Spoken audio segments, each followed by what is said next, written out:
Muğla'da kömürün varlığı 1956'lardan beri biliniyor. Esas olarak çalışmalar 70'lerden sonra maden tetkik aramanın etüt ve sondaj çalışmaları başlıyor. Ve rezervleri tam tespit ettikten sonra 78'den sonra da burayla ilgili projeler geliştiriyorlar. Aslında bütün kötülüğün başlangıç noktasını 1974 diyebiliriz. 1974'te Kıbrıs Barış Harekatı'ndan sonra Türkiye çok ağır bir ambargo içerisinde kaldı. O ambargo sürecinde ekonomide çok ciddi sıkıntılar yaşanmaya başlandı. Enerji üretimi o yıllarda ağırlıklı olarak petrole bağımlıydı. O süreçte de alternatif enerji arayışları başladı.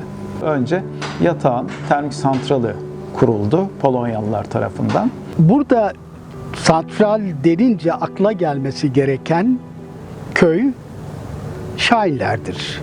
Ama kömür sahası derseniz o daha farklı. Burada kömür Eskihisar'dan çıkar. Şahinler Ovası'nda kömür işlenir. Kapıbağ tarafında da atığı bulunur. Yatağan aslında Türkiye'deki termik santrallerin en fazla öne çıkanı. Yani kamu tarafından en yakından bilineni, termik santrallerin sağlık etkilerinin özellikle hava kirliliği dolayısıyla doğaya verdiği zararın çok rahatlıkla gözlemlenebildiği ve 35 yıldır da gündemden düşmeyen bir coğrafya. 82 yılında ilk ünitesi, 83 yılında ikinci ve 84 yılında üçüncü ünitesi yatağının devreye alınıyor. İşte onlar alınmadan önce yatağın termik santraline kömür sağlanması lazım. Zaten kömür rezervleri tespit edilmiş vaziyette. Önce Eskihisar planlanıyor. Eskihisar köyü Statütonik dediği o tarihi bir şeyin üstünde olan bir yerleşim yeri. Köy kalkma aşamasında askerdim. O dönem işte ben 1984 Kasım'da askere gittim.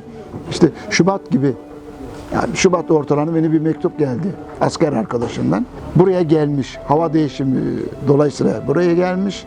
Annesi ve ailesi Gökçeada'ya göç yapmışlar. Çok acıklı bir mektup yazdı. Ben de duygulandım.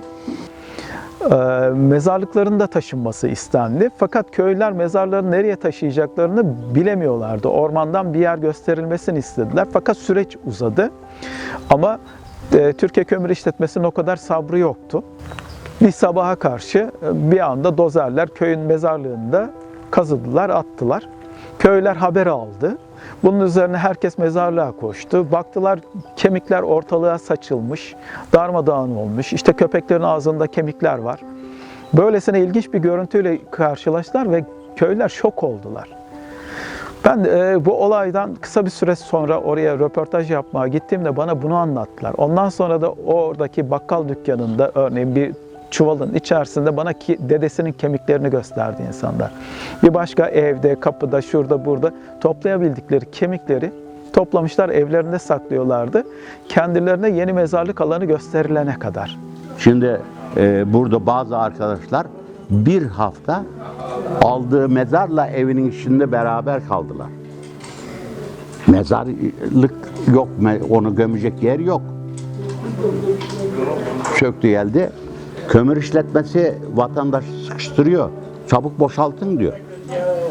Bazı arkadaşlarımız evlerden çıkmayacak oldu. Ama devlet gücüyle ama jandarmasından, ama çavuşundan neyse çıkardılar evlerden. Attılar ötesini beresini. Çıkardılar. Bu şekilde biz buraya geldik. Ve bu evlerde çok zoruna yapıldı. Çok güzeldi köyümüz. Köyümüz bolluktan, suluktan. Her şeyimiz vardı. Buraya geçişimiz çok zor oldu. Arsalar verdiler. Evleri kendimiz yaptık, zor yaptık. İyi rezil olduk çocuğum. Çok iyi rezil olduk. Evleri hep suyuna, eşeğine çektik. Her şeysi vardı. Bağı, bahçesi, esnafı, tütüncülüğü, her şey vardı, her şey boldu. Şimdi burada bir tutam bir kadın evde börek yapıyorum dese, buradan gidip de şuradan bir tutam ot diye gazecek yeri yok. 3 tane akarsuyumuz vardı. Onlarca pınar vardı. Ben sayısını hatırlamıyorum. Hanelerimizin hepsinde %99.9 su kuyusu vardı. Mutlaka vardı. Türkiye Kömür İşletmeleri, ki benim de çalıştığım kurum, ekonomi olarak bize faydası oldu. Fakat tabii ki doğada zararları var. İnsan sağlığı üzerinde etkileri fazla. Ağaçlar bile bazen tepki veremiyor, reaksiyon veremiyor. Yaşadığı hayata uymuyor. Ki insan üzerindeki şeyleri, ki zaten bu daha fazla diye düşünüyorum. Çok genç 36-37 yaşlarında bir hastam olmuştu. Bu hasta eşinin hamileliğini ve kanser olduğunu aynı hafta içerisinde öğrendi. Bu yatağın termik santralinde çalışan, yatağında doğmuş, çocukluğunu, gençliğini orada yaşamış ve normalde bu yaşta çok karşılaşmadığımız bir kanser, bağırsak kanseri. Ve ne yazık ki bu kişi çocuğunun doğumunu göremedi. Bu aslında benim için bu konunun ne kadar alarm verici, ne kadar önemli olduğunu gösteren bir örnek oldu. Gidip o civardaki köyleri incelediğiniz zaman yani ölümlerin 1/3'ünün kanserden olduğunu tespit etmemiz mümkündür. Lösemi çok fazladır.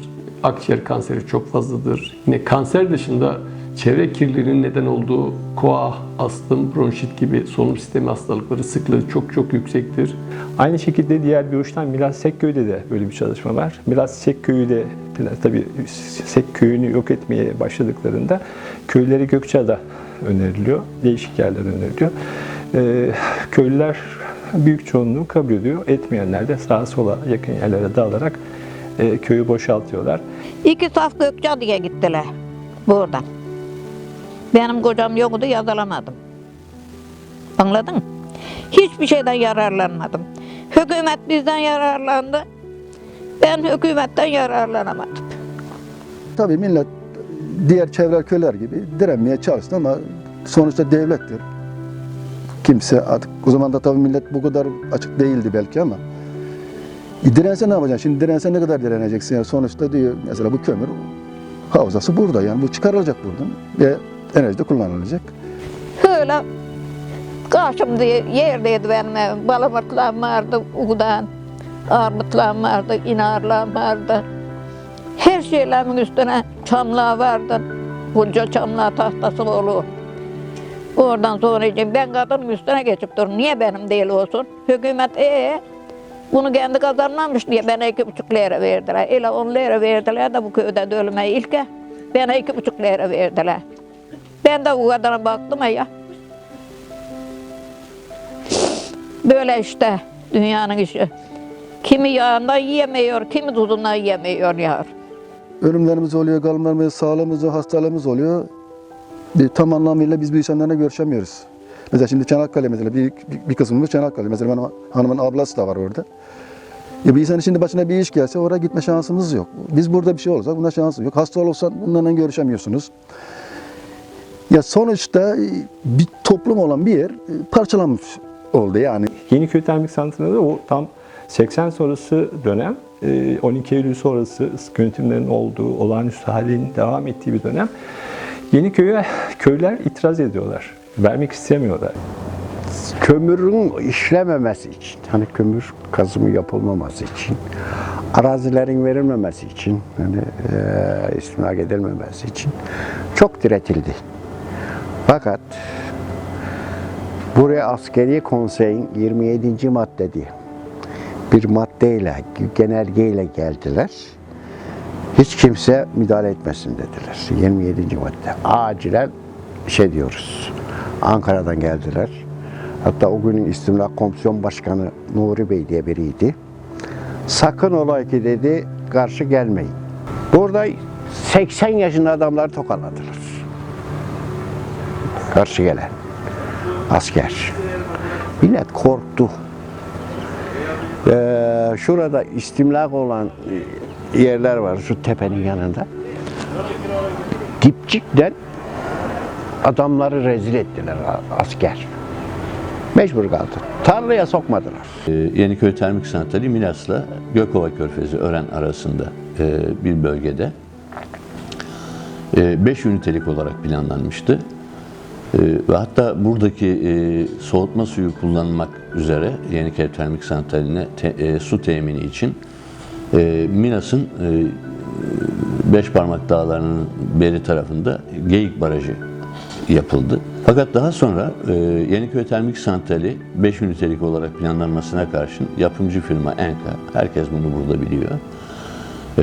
Bunun 3 ünitesinin yeterli su olmadığı bölgede gerekçesiyle deniz suyuyla soğutmayı sağlayabilmek maksadıyla Gökova kıyılarına, Türk Evleri bölgesine, yani bizim Sayfiye kentimiz Ören'e yakın bölgeye kurulması için girişimde bulundular ve becerdiler. Gökova'nın orta yerine bir termik santral yapılması kimsenin içine sinmedi. O güzelliklerin yok olacağı kaygısı, mavi yolculuğun kaybolacağı kaygısıyla ciddi çevre eylemleri başladı. Pek çok yerde, Ankara'da, bakanlıkta eylemler yapıldı. Bodrum'da, Gökova'da çeşitli eylemler yapıldı ve santralın önlenmesi için çalışmalar yürütüldü. Bu da Türkiye'nin ilk çevreci eylemidir ve kamuoyunda müthiş destek gördü.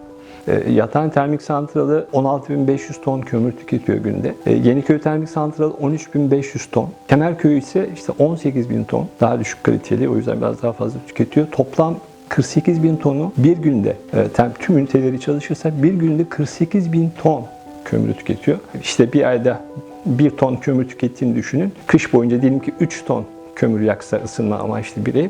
16.000 tane ev, yani bir kış boyunca tüketeceği kömürü termik santral bir günde yakıyor. Düşünün, bundan dolayı hızlı bir şekilde Muğla'daki köylerimizin, işte doğamızın, yeraltı yerüstü su kaynaklarımızın, bağımızın, bahçemizin yok olma süreci çok hızlı bir şekilde 40 sene içerisinde büyük alanları da kapsayacak şekilde yok ediliyor. Tabii Kemerköy'ün çalışmaya başlaması demek daha çok kömür demek. Daha çok kömür demek bölgedeki daha çok ormanın, tarlanın, zeytinliğin ortadan kalkması, köylülerin yerlerinden yurtlarının olması gibi sonuçlar getirdi. Bu sonuçların etkileri bugün de yaşanıyor. O köyler üretim alanlarından uzaklaştılar. Birçoğu Milas'a ya da başka yerlere taşınmak zorunda kaldılar. Halkın dönem dönem yükselen, ancak özellikle son dönemde artık bir kabullenişle termik santrali ve kömürü hayatının bir parçası olarak görmesi noktasında zayıflamış olan bir mücadelesi var. Ancak özelleştirmelerinden sonra bu 3 termik santralin ve maden sahalarının yöredeki kömür saldırısı, coğrafyaya kömürün saldırısı bir üst noktaya taşınmış da durumda. Bu saldırının şiddetinin artıyor olması, özel sektörün eline geçen bu kömür işletmelerinin yarattığı yıkımın önümüzdeki 25-30 yıllık süreçte daha devam edeceği anlamına geliyor. Bu da bölge halkını yeniden geleceğine sahip çıkma noktasında harekete geçmeye mecbur bırakmış durumda. Devletin bana göre bu tür yatırımlarda ne yazık ki sosyolojik ve psikolojik aklı yok. Ya madem ki hani bizim toprağımızı alıyorsunuz, bize de 3 kuruş para veriyorsunuz, bu parayla ben ne yapacağım? Nereye gideceğim? Ne üreteceğim? Bundan sonra geçimimi neyle temin edeceğim? Bu konularda bana zerre kadar bir bilgi vermiyorsun. Sosyal devlet burada toprağını aldığı insana gel bakalım der. Sana şuradan şöyle bir yer veriyorum. Eğer yeni bir meslek eğitimi gerekiyorsa yeniden meslek kazandırma eğitimlerini alır. Ama burada böyle bir şey söz konusu değil. Ben burada termik santral kuruyorum. Siz başınızın çaresine bakın diyor. Köyün sınır karşıdaki tepe var ya. Tepeden böyle şu tepe, bak orada eski tuvalet var bak. Gördün mü? Eski tuvaleti gördün, öyle. 100 hane falandı işte. 100 hane, ben bildiğim 100 hane falandı. Taşına biz kaldık yani. Köy gidince elektriğimiz de gitti. Bir şekilde güneş paneliyle yardım almaya çalışıyoruz. Kış geldi, sıkıntı çoğalıyor. Olsun, biz bunlara da şeyiz. Biz memnunuz yani, ne diyeyim. Çalışmaktan, köyümüzden, her şeyden memnunuz. Bazen yağmur olduğunda buradan gitmiyoruz çünkü çamur oluyor. O yoldan gidiyoruz. Güneşli günlerde buradan geliyoruz. Sonra mağarın başına, o koca çınarın olduğu yere. Orada otobüs geliyor. Bazen babam bizi iş yerinin olduğu tarafa bırakıveriyor. Otobüs geliyor, biz gidiyoruz işte. Şimdi köyde yaşayan insan şehir hayatına adapte olması çok zor. Bunu herkes bilir. Köyde yaşayan herkes bilir yani. Köy hayatı farklı bir şeydir. Çünkü 30-40 sene sen o köyde yaşamışsın. Köy hayatını yaşamışsın. Veya 70 sene yaşamışsın. Hadi bakalım şehir merkezine geliyorsun. Nasıl yaşantını sürdüreceksin? Ben sana paranı verdim. Başın çaresine bak. Bir de en çok insanı şu zoruna gidiyor. Siz zaten orada işgalci durumdasınız. İnsanı en çok zorlayan bu. Benim 300 yıllık geçmişim var. Bir benim değil yani. Orada köylü. Herkes için geçerli bu. Sen orada aslında işgalcisin. Ne işin var orada? Bırak git. Şu anki şartları gidip siz de gördünüz. Elektrik yok. Su kendi imkanlarından getiriyor oradaki arkadaşlar. Şirket yardımıyla. Devlet zaten yok. Ulaşım zaten sıkıntı. Bir de işgalcisin. Yani hakikaten de zor bir şey. 300 yıllık senin geçmişin var orada. Sen işgalcisin. Şimdi orada tek aileydik. Hepimiz aynı evde yaşıyorduk. İstimlaktan sonra ayrılmak zorunda kaldık. Herkes bir aile oldu. Babam ayrı bir aile, kardeşlerim ayrı bir aile. Tabii bu istimlak maddi olarak da istimlak parası birçok parçaya bölünmek zorunda kaldı. Dolayısıyla yeni bir hayat kurmak da o parayla daha zor oldu. Keşke hiçbir şeyimiz olmasaydı, hep birlikte yaşamaya devam etseydik. Ben yine onlarla birlikte olsaydım. Şimdi ben gittiğim yerde tamamen yabancılık yaşıyorum. Yani yerinden kalkan taş yosun tutmaz derler. Aynen o misal. Yani atalarımız hep doğru söylemiş. Hiçbir şeyi boş yere konuşmamışlar. Biz buradan 1984'tü. Şubat ayıydı yanılmıyorsam. Gökçeada'ya, Sekköy'ünden Gökçeada'ya istimlak mağduru olarak o zaman devlet tarafından göç ettirildik. Buradaki insanlar biraz dışarıdan gelme gibi, yani eşimiz, akrabamız dahi olsa biliyoruz ama belli bir zamanımız geçmediği için konuşacağınız pek şey olmuyor bu sefer. O ortamın içerisine kendinizi adapte etmekte güçlük çekiyorsunuz. Mecburen kenarda tutmak zorunda kalıyorsunuz. Bu da insanda dışlanmışlık hissi yaratıyor. Göç başlı başına bir travmadır sosyolojik olarak. Hele hele bu göçü gönüllü olarak değil de zorunlu olarak yaptığınızda hayatınızı sürdürdüğünüz köklerinizin, geçmişinizin, kültürünüzün, adetlerinizin olduğu yerden, akrabalarınızın olduğu yerden bir anda başka bir yere gittiğinizde oraya kök salabilmeniz için, oralı olabilmeniz için, orada var olabilmeniz için en az 2-3 nesil geçmesi gerekiyor. Şu anda aklıma gelen yani 10'a yakın kişi var. Köyden taşınınca fazla yaşamadılar. Düşünsenize çocukluğunuzda, gençliğinizde, ellerinizde diktiğiniz zeytinler, işte ağaçlar, duvarını yaptığınız tarlanız, evinizi bir şekilde siz inşa etmişsiniz. Hep bizim köydeki evler taş yapıdır. Tuğla ev hemen hemen yoktur. O yüzden oraları bırakıp başka yerlere gitmek hepsine çok koydu. O yüzden sağlıklarıyla ödediler. Babam da bunlardan bir tanesi. Sekköy'den başlayan yok olma süresi Hüsamlar. Hüsamlar da bir sonraki sene kamulaştırılıyor işte. Önce Sekköy kamulaştı, sonra Hüsamlar falan. Derken işte Yeniköy'ün 2 tane köyünü alıyor ve böyle İkizköy'e doğru, İkizköy'de de bir ocak var o arada. Karacahisar'ın bir kısmında da gene yani mevcut ocaklar var kamulaştırılan. Onlar büyüdükçe oradaki köyleri yok etmeye başlıyor. Oradaki Karaca Ağacın işte bir kısmı kamulaştırılıyor, bir kısmı yok edilmese de şu an kamulaştırılmış vaziyette duran köylerimiz var. İstimlak tarafta var. Köyün doğu tarafında. Onlar istimlak etmediler. Onlar da ettiler ama sonradan geri sattılar devlet yine. Herkes yine kendi tapusunu geçti kendi yerini aldı herkes. Önce bizden ucuzca aldılar, sonra geri verirken bağlıca verdiler. Yerinden kopan taş yonsuk tutmaz dedik. Biz de verdik parayı, aldık, oturduk ineğimizin içine. Nereye gidiyorsun? Altında kömür olaydı, bir temelli kaldırıyorlardı. Kömür olmadığı için tuttuk kaldık biz burada. Genç olanı divatırım, böyle bu gibi genç olanına gitti hep. Burada genç mi? Hep yaşlıysa. Onun dışında bakıyorsun İkizköy'ün şu an belli bir kısmı işte Işıkderesi mevki tamamen yok edilmiş. Son kalan evleri de kamulaştırmışlar. Bir sene sonra şimdi alt tarafa taşındıkları yerde Karadan mevki var. Oradakileri yok etmeye çalışıyor. Ocaklar oraya dayanmış vaziyette. Çamköy'e dayandı ki Çamköy hem yeraltı yeri su kaynaklarının özellikle Bodrum'un, oradaki Güllük'ün, havaalanının, su kaynaklarının, Milas'ın birçok yere suyunu sağlayan, yeraltı su kaynaklarının çok zengin olan bölge. Şimdi orayı yok etmeye başladı. İkizdere'nin Işıkderesi mahallesinden daha geçtiğimiz yıl kamulaştırma ile zorla evlerinden ayrılmak zorunda kalmış köy halkı. Maden şirketinin yöneticileri yolun hemen altındaki parsellerde özelleştirme yapılmayacağını, çünkü orada kömür madeninin olmadığını bizzat kamulaştırma için geldiklerinde halka söylemişler.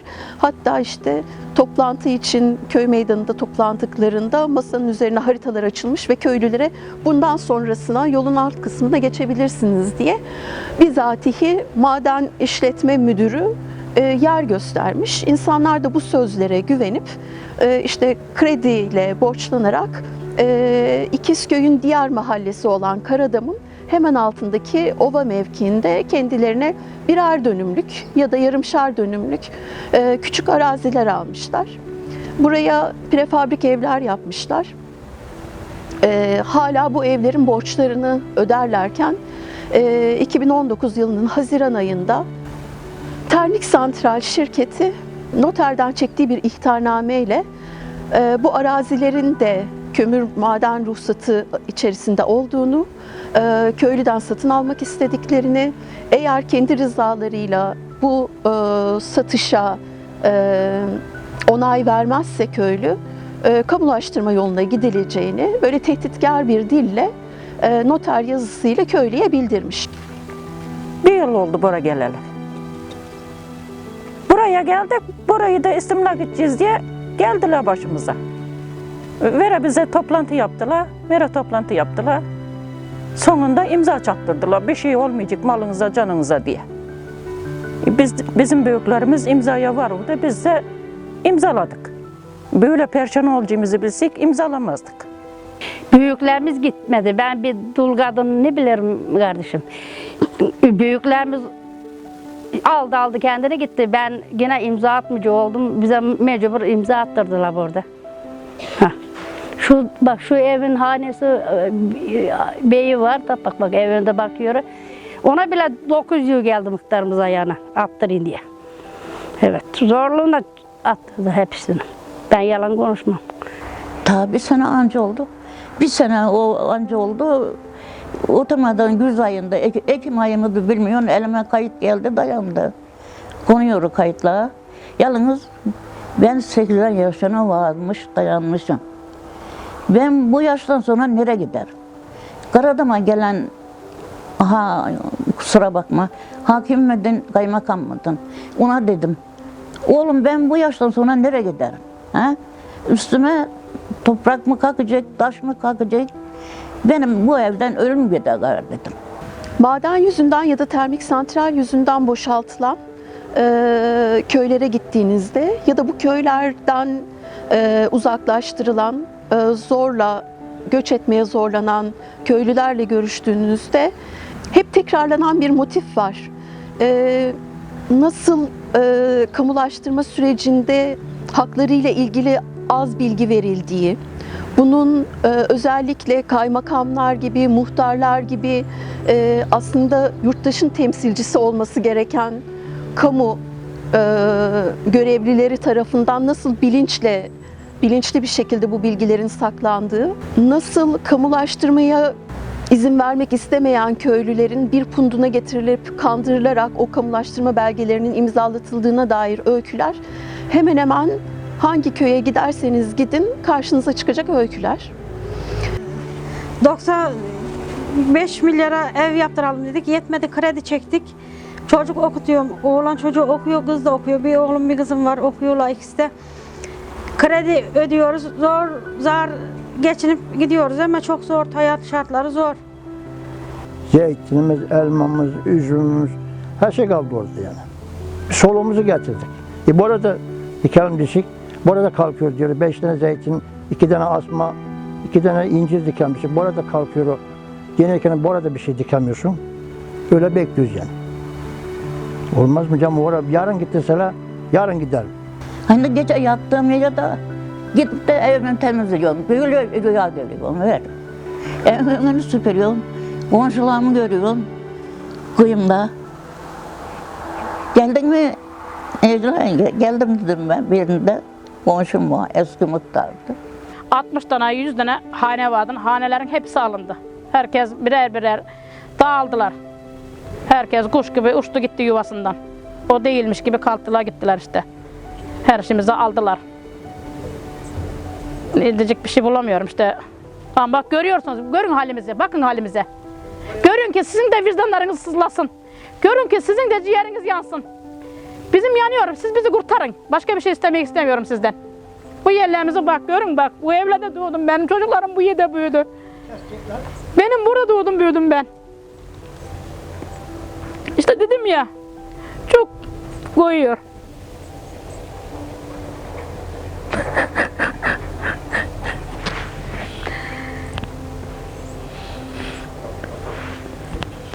Ben ağlıyorum, Allah onları da ağlasın. Başka bir şey demiyorum. Beni ağlattıkları gibi, benim gözyaşı döktüğüm gibi onlar da döksün. Allah belasını versin, kömür belasını.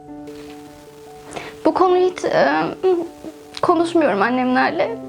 Çünkü biraz fazla duygusalım. Konuşmak istemiyorum ve köye gitmeyeli çok uzun zaman oldu. Açıkçası babam da beni götürmek istemiyor. Anılarında hani en son hatırladığım gibi kalır diyor. Ben de keşke görmeseydim son halini diyor ve beni götürmek istemiyor. Ben de söylediklerinden sonra gitmek istemedim zaten. Yani insanların anılarına kömür karası gibi bir iz bıraktılar. Yani çok üzücü bir durum. Ben de hani çoğu zaman alıştım gibi geliyor bu duruma. Aslında alışmamak gerek. Alışmak insanın en büyük düşmanı bence. Geçmişimizi çaldılar zaten, ben öyle diyorum yani. Geçmişimizi çaldılar. Benim geçmişim buralar. Şu anda geleceğimiz için çabalıyoruz. Çocuklarıma ve kendi geleceğim için. Şu anda benim için burası yine bir gelecek. Her ne kadar geçmişim de olsa burası ama eşimin geçmişi bitti. Annem babamın geçmişi bitti. Köye dahi gelemiyorlar yani. Herkes haldır haldır eşyasını çekiyor. Biz dayanamayız diyorlar yani. Kalanı kalsın diyorlar. Yani artık hani ellerinden hiçbir şey gelmiyor ya. İzlemek istemiyorlar yani o an. Hakikaten kalp, yürek dayanmaz yani o manzarayı. Devlet eğer kamulaştırma sürecinde o köylüleri ikna edemediyse rüşvet öneriyor. İşte sizi toplu bir şekilde yeniden köyünüzü kurabileceğiniz bir alana taşıyalım. Ailenizle, çoluğunuzla, çocuğunuzla, hısım akrabanızla birlikte yaşamaya devam edin diyor. Ama bu anlamda sözünü yerine getirdiği tek yer bildiğim kadarıyla Yatağan Yeşilbağcılar. Çoğu insan bunu devletin kestiği parmak kanamaz diye çok da fazla kurcalamadan kapatmak durumunda kalmış. Öyle hissetmiş, mecbur hissetmiş kendisini. Çünkü devletimiz bilirse en iyisini bilir. Devletimiz burada bir yatırım yapıyor. Ülkemizin enerjiye ihtiyacı varsa artık bize söz düşmez. Ne yapalım, bu da bizim payımıza düşen deyip kaderlerine razı olmuşlar. Yani bir teslim olma durumu var. Yeşilbağcılara 2007 yılında hatta Yeşilbağcılara daha önceden söylüyorlar yetkililere. Diyorlar ki bak burası kömür var. Hani sizin köyünüzü de alacağız. Tabii onlar da ufak tefek girişimlerde bulunuyor. İşte köyün ileri gelenlerin muhtarları vesairesi. Ama çok somut bir şeyleri yok. 2007'de kamulaştırma başlıyor. Ondan sonra 2011'de işte köyü boşaltıyorlar. 2 kilometre aşağısında bir TOKİ evleri yapılıyor. Bir kısım diğer yamaç kısmında ayrıyeten kendi imkanlarıyla başka bir yer yapıyorlar. Böyle ikiye bölünüyor Yeşilbağcılar. Yeşilbağcılar yok edilmiş oluyor.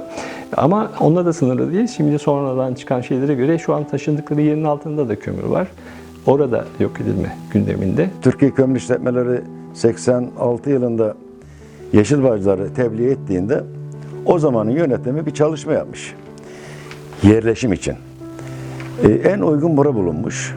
Fakat TOKİ'nin yerleşim yerindeki yerini beğenmediği için insanlar, Yeşilbağcılar, işte zaten kömürden rahatsız, tekrar kömür havzasının içinde olmamızın anlamı yok diye yerini beğenmeyen değişik yerlere gitmiş. Maalesef bu özelleştirmelerden ya da kamulaştırmalardan köylülerin eline geçen paralar gerçekten 3 kuruş paralar. Aldıkları parayla ancak ya dediğim gibi komşu köylerde ya da ilçe merkezlerinde başlarını sokabilecekleri kadar bir ev alabilirlerse alıyorlar. Aslına bakarsanız çoğunluğu da bunu bile alamıyor. Üzerine bir de banka kredisi çekiyorlar. Yani topraklarından oluyorlar, üretim araçlarından oluyorlar, tarım alanlarından ve zeytinliklerinden oluyorlar, mesleklerinden oluyorlar.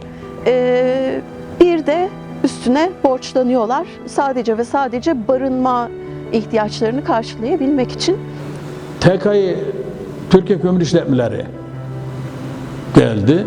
Şuradan başladı Şahinlerin üstünden oraya doğru gitti. Her taraf tabii devletin eline geçti. Devlet ondan sonra gazmaya başladı. Santralı kurdular. Vatandaş hem santralda hem maden ocak alanda iş sahası açıldı. Yalnız bizim huzurumuz bozuldu. Araziler gitti, zeytinler gitti, köy gitti. İşte biz de dağıldık, böyle perem kaldık.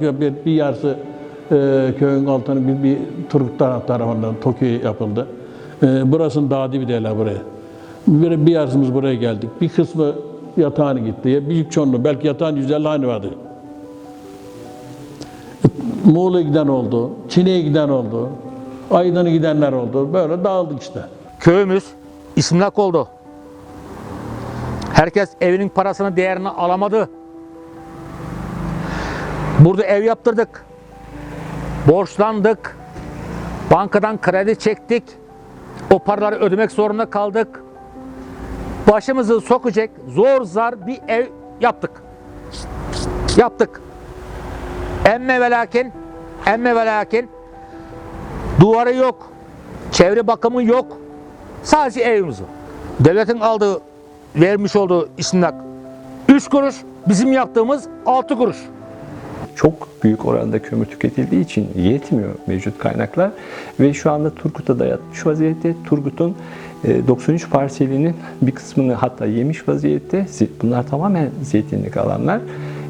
Ve köylüleri vermeye zorlamak için, gönül çünkü rızalarıyla köylü vermiyor, zorlamak için dibine kadar ocağa dayıyorlar. İşte 100 metre, 150 metre, 200 metre düşünün bir şeyle altını oyuyorsunuz toprağın. Ne suyu kalmıyor, kuyusunda suyu kalmıyor. Heyelan oluyor, göçükler oluyor ve köylü satmak zorunda kalıyor. Bu şekilde köylüyü zorlaya çünkü zeytinlik alanı olduğu için doğrudan kamulaştıramıyorlar da, alamıyorlar elinden. Bir koruma hala o kaldırılmak istenen ama kaldırılamayan o zeytin kanunu köylüleri nispeten koruyor. Biraz daha işi yavaşlatıyor en azından. Bir avuç toprağımı dahi vermem diyorum yıllardan beri zaten. Vermeyi düşünmüyorum zaten. Orada birkaç kişi kaldı vermeyen. Ben bu köyümü çok seviyorum. Burada doğdum, burada büyüdüm. Burada yaşıyorum, burada evlendim. Burada yaşamak istiyorum, burada ölmek istiyorum. Köyümden gitmek istiyorum. Köyümü çok seviyorum. Köyüm cennet gibi bir yer değil burası. Hep soruyorum, dün işçiler Bilgatrancı'dan geldi. Köyümüz hiç eskiden çırı gibi yanaklı olurdu bu Katrancı köyünden. Çam künar yediğince bizi çalışkan derdi. Boz benizli insanlar. Çünkü termin zehiri, civa salıyorlar, zehir salıyorlar halkın üzerine. O zehirler salınca ne eriklerimiz oluyor, ne ayvalarımız oluyor şimdi bahçede yamı yumu böyle dışarıda kükürt geliyor. İnsanlar öyle. Ben bir avuç toprağıma trilyonlar vermem diyorum zaten. Ben parada gözüm yok ki. Para her şey midir dünyada? Beni göre her şey değil zaten. Ben paranın toprağım, bir avuç toprağımı vermeyeceğim. Vermeyeceğim. Zorla zaten alamayacaklarını biliyorum zaten. Bağyaka ilk yok edilen kısım. Tanız'a doğru bakarsan. Bağyaka kamulaştırılıyor. İsmi üstünde Bağyaka ki Yeşilbağcılar'da da olduğu gibi. Yani bağlık, üzümlük olan bölgeler hep buralar. Bağyaka'da bağlarınla meşhur, üzümünle, işte oradaki verimli ağaçlarıyla, inciriyle, işte ceviziyle falan artı çam ormanı içerisinde olan çok güzel, keyifli, güzel yerler. Burada kömür var diye bu köy yok ediliyor ve Onlar taşınmak zorunda kalıyorlar. Hemen üstünde ayrı bir yerleşim yeri kuruyor ve diğerleri de dağılıyor zaten. Bir kısım yatağına, bir kısım başka taraflara falan dağılıyor. Bütün kömür ocaklarının mühendis olarak araştırma, meta, sondaj vurdu, nereye kadar ve diye bütün o zamandan bu zamana endişeli yaşandı yani. Çünkü nereye kadar gelecek? Bu köy kalkacak. Biyoduyumlarda böyle bir şeyler oluyordu yani. Biz tereddütlüydük yani. Bu yörenin tabiatına alışkanız yani. Bu yörelerde yapamayız diye biz gitmedik. Şimdi madene karşı olmadan tabii tarlaların gittiğinden, istimlak olduğundan, santralar belli, hava şeysinden, her şeyi zehirledi. Çamlarımız bizim oraya yemyeşil ormanlıktı mesela, her ağaç. Zeytinlerimiz 5-6 sene vermedi, hiç yaprak dahi olmadı, döküldü. Ondan sonra tabii filtre takıldı. Filtre takıldıktan sonra belli bir zaman sonra zeytinle alıştı. Zeytin vermeye başladı. Ağaçlarımız yeşerdi, garneç ağaçları, kara ağaç diye geçiyor onunla. Onun adı yeşerdi filtreden sonra. Armutlarımız öyle yapraklar döküyordu, fasulyeler mesela yanıyordu, ateş yanıyor gibi. Yatağında Çevre Bakanlığı'nın hava ölçüm istasyonu vardır ama yıllardır ulusal sisteme veri aktarmamaktadır ya da aktardığı veri ulusal sistemde görülmemektedir. Bizimle de paylaşılmamaktadır. Defalarca Muğla Tabip Odası olarak yazılı taleplerimize rağmen. Hava kirliliğinin ne olduğunu bilmeliyiz, nereye kadar yükseldiğini bilmeliyiz. Öbür taraftan Sağlık Bakanlığı, bakanlığımızın elinde tüm başvurularla ilgili istatistiki veriler var. Bu verileri paylaşmalıdır, şeffaf olarak meslek örgütümüzle ve diğer talep eden kurumlarla paylaşmalıdır ki halk aydınlansın. Dediğim gibi herkes bilmediği şeyden ya da karanlıktan korkar. Şeffaf olmaları gerekir kamu kurumlarının. Bu termik zehri çok dokundu. Hala da dokunuyor. Biz salıyorlar zehrini. Öksür diyor, bunalıp bak nefes alamıyorum ben. Dokunuyor, çok dokunuyor millet. Bir domateslerimiz, ağaçlarımız hep kurudu. Varıp direnen olmadı. İlk başladıkları zaman taşlayacak oldu bizim annemgil falan. Kimisi dedi yok ellemeyin devletten uğraşılmaz falan denildi. Ondan sonra babam birisinde varmış, kepçeye durdurmuş. O zaman demiş ki kömür ocağındaki adam, senin gibi 3 tane daha olsa bu köy kazılmaz demiş. O zaman birileri demiş babama, 2 kepçe toprak dökveseydin üstünü demişler. Devletin malını durdurdun sen, senin varın yoğun satarlar demişler. Ama yalanmış. 3 kişi, 5 kişi öyle direnseymiş bu köy ellenmeyecekmiş hiç. Oradan kömürcüler devam ediyor Tınaz kısmına doğru. Tınaz bir yer değiştiriyor önce. Bir yerinden kaldırıyorlar. Biraz daha ileri gidiyor Tınaz köyleri. Kendi Kapaca'ya doğru biraz daha gidiyor. Oralarda yerleşiyorlar. Oraya da giriyor ocak. Bu sefer Tınaz bir daha kalkmak zorunda kalıyor ve Tınaz diye bir şey kalmıyor. Gördüğünüz gibi şurası Karakuy Sivrisi, ileride Kafaca Sivrisi, Topbaş Dağı, hemen önümüzde Gökseki Tepesi, bu havza o kadar güzel. Tınaz Yaylası dediğimiz yer mükemmel bir yerdi. Kafacalıların bir kısmı Tınaz Yaylası'nda oturuyor. Tınazlılar zaten Tınaz Yaylası'nda geçimini sağlıyor. Çok güzel bir yerdi. O günlerde yaşayanlar, görenlerin dışında bugün ne anlatsak boş. Ama hakikaten toprağı verimliydi. Hemen hemen herkesin yaz evinin önünde bir keson kuyusu, bahçesi, işte kışlık hazırlayacakları her şeyi yetiştiriyorlardı. Mükemmel bir yerdi. Tınaz artık gördüğünüz gibi çukur haline geldi. Kömürü alındıktan sonra da yarın ne olacak? Bu mezmelelik halde böyle kalacak. Bugünlere geldik ama naha geldik. Köyde her şeyimiz çok güzeldi. Bağımız, bahçemiz, malımız, her işimiz, üzümümüz vardı, her şeyimiz vardı.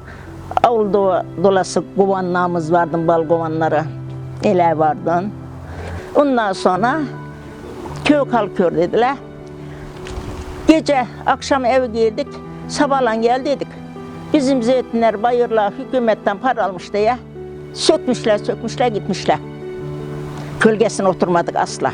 Tınaz'dayken çiftçilik vardı, hayvancılık vardı, her şey vardı. Buraya geldik, memur olduk, bir ev yaptık, iç dışta girip çıkıyoruz. Yani değişiklik bu. Ama maddiyat manevi işesini düşündüğün zaman gelirin yok. Elin karşısından çalışırsın, ekmek bulacaksın. Başka türlü arazi mi var? Arazimiz kalmadı. Biz istiyoruz ki devlet bir şeye çok iyi hesap etsin. Halkına da zarar vermesin. Ama bu ihtiyaçsa, bu kömürün çıkarılması zorunluysa, devletin de yapması gerekiyorsa her türlü önlemini alarak yapsın. Halkını da mağdur etmesin. Tam Tınız'ın hemen yakınında karşısında Karakuyu var. Karakuyu'yu da ocaklar yok ediyor. Onlara da tebligatlarda bulunuyorlar falan. Karakuyu şu an Milas Muğla merkezden yatağına doğru giderken yolun üstünde ayrı bir yere taşınıyor Karakuyu. Yeni bir köy kuruyorlar. Birçok yerde insanlar ekonomik refah düzeylerini, sosyal refah düzeylerini kaybetmişler. Aileleri dağılmış. Ciddi ekonomik ve sosyal sorunlar yaşamışlar. Birçoğu bunların sonucunda psikolojik rahatsızlıklar yaşayıp intihara girişmişler, intihar etmişler. Bu tür insanlarla da karşılaştık. Mesela Muğla bölgesi yine benim araştırma konularımdır. İntihar oranlarında Türkiye'de ilk 10'a girer her zaman. Geçmişte ilk 3'te 4'teydi. Zaman zaman bu iniyor çıkıyor ama bu sebebin de burada etkili olduğunu vurgulamak gerekiyor. Yani göç sebebinin burada etkili olduğunu vurgulamak gerekiyor. Termik santrallerin şu an kömürleri kalmadı mevcut rezervlerde.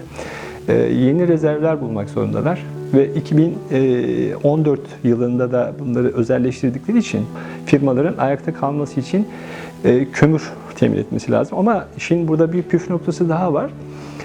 Sadece termik santralleri vermiyorlar. Kömür ruhsat alanlarının hepsinin işletme hakkını bunlara devrediyorlar. Peki ne kadar kömür ruhsat alanları? Yatağan bölgesinde 21.000 hektarlık bir alan. Yani 210.000 dönümlük bir alan. Bunun içinde yok edilen köyler var. Bir de yok edilmesi planlanan köyler var. Ki 21 tane köy kalıyor Yatağan bölgesinde. Diyorlar ki burası sizin termik santralcılara. Yani onlar bunları, buradaki köyleri yok farz ediyorlar. Onlara verirken, cilalarken, yani onları güzel termik santralları hesaplı, paralı, kazanç getirici bir şey gibi gösterirken buraları da pazarlamış oldular. Dediler ki bak buralar da sizin, yani bak bunun altında kömür var.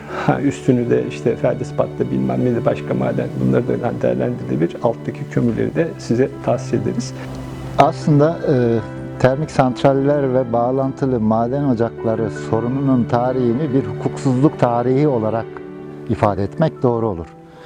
Çünkü 1996 yılında İdare Mahkemesi, Aydın İdare Mahkemesi, Muğla'da bulunan 3 termik santralin de kapatılmasına karar verdi. Bu karar Danıştay onayından da geçerek kesinleşti. Ama bu karar uygulanmadı hiçbir zaman. Kısa kapatmalar falan oldu ama 22 yıl, 24 yıl geçmiş üstünden santraller hala kapatılmadı, çalışıyorlar. Bu kararın uygulanmaması dolayısıyla Türkiye Avrupa İnsan Hakları Mahkemesi'ne şikayet edildi ve mahkum oldu. Hukuk açısından bakıldığında tam bir vahim durumun ifadesi bu. Ulaşılabilecek en yüksek düzeyde yargı kararlarına rağmen bu santraller çalışmaya devam ettiler. Hukuksuz bir şekilde, adaletsiz bir şekilde insanların yaşamlarına, geleceklerine, doğanın var olma hakkına, kuşuyla, zeytin ağacıyla, çam ormanlarıyla, su varlıklarıyla, canlı ve cansız aslında bütün bileşenleriyle doğanın var olma hakkına da tecavüz eden bu termik santraller, elektrik ihtiyacımız var, enerjiye ihtiyacımız var gerekçesiyle. Bunu yerli kaynaklardan ucuz üretmek zorundayız bu elektriği gerekçesiyle yıllarca değişen tüm hükümetlere rağmen Türkiye'nin bir devlet politikası olarak işletilmeye devam ettiler. Peki bunca zaman sonra biz ekoloji hareketi bileşenleri, gönüllüleri ya da Yatağan'ın ve Milas'ın köylerindeki halk neden bu termik santrallere karşı yeniden ses yükseltme ihtiyacı duyduk? Çünkü bu santrallerin bir 25-30 yıl daha hayatımızdan çalmasını istemiyoruz. O köylüler bu işe karşı çıkarsa o termik santraller kapanır, o madenler kapanır, o köyler kurtulur. Bizler tabii ki destek vereceğiz. Bizler tabii ki her türlü o köylülerin, oradaki insanların yanında yer alacağız. Ama asıl olan o köylülerin kendisi. Ve o köylüler içerisinde de bu işi en iyi sırtlayacak olan kadınlar.